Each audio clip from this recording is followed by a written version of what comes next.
Welcome to the Caza-Coupland Show. I'm your host, Coupland. Caza will not be with us today. I am so sorry. Please write in to our P.O. Box for complaints at P.O. Box 555-6792, Collegedale, Tennessee 33333. Today, we are discussing moisture content.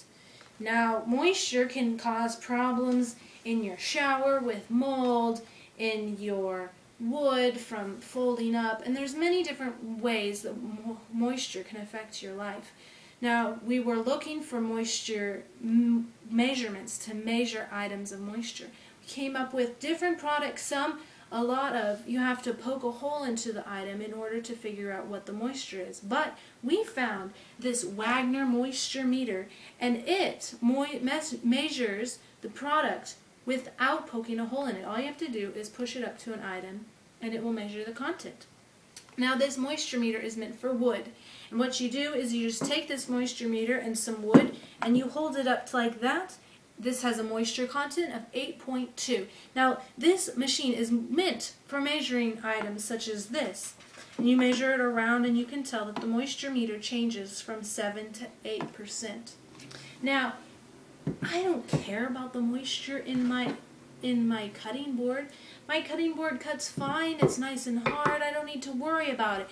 But some things you want more moisture in, like your grapefruit, when you're shopping at the grocery store. Now, my mother taught me that when you're looking for a grapefruit to buy, you buy the heavier one. But how do you know really which one is heavier?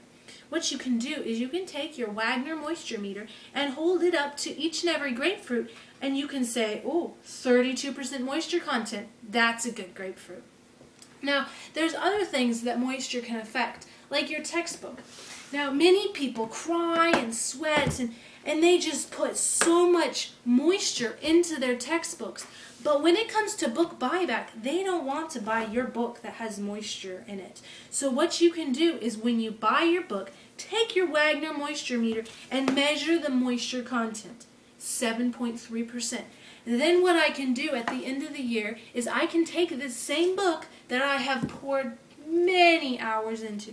My sweat and my tears have gone into it, and I can take this same book and measure the moisture content. And if it is the same and they reject my book, I can prove to them that a new textbook has the same moisture as my textbook, and they will have to buy it from me. Now, one point that I must prove is that throughout my life, my father has told me that I can be replaced with peanut butter.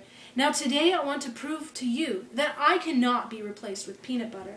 Here I have a brand new jar of Adam's No Stir peanut butter. This is exactly what he was trying to replace me with. Now, if you take the moisture of this peanut butter jar, it measures at 3.7%. Now, if that is true, that would mean that I am 3.7% moisture. Now, if you take the moisture meter and hold it up to my hand, that is absolutely ridiculous.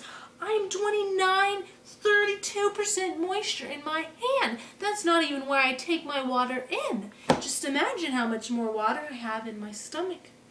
Now, I want to mention one last thing about moisture meter. When you come home and your animals kind of make a funny smell, you don't want to go up to your carpet and smell it, because that's just gross. What you can do is you can take your Wagner Moisture Meter and hold it up to your carpet, and you'll know the before and after of whether or not it has been soiled or not. Thank you again for joining us on the Caza-Coupland Show. This has been Coupland, and I encourage you to check out Wagner Meters at wagnermeters.com for looking at how you can acquire your own Wagner meter. Thank you.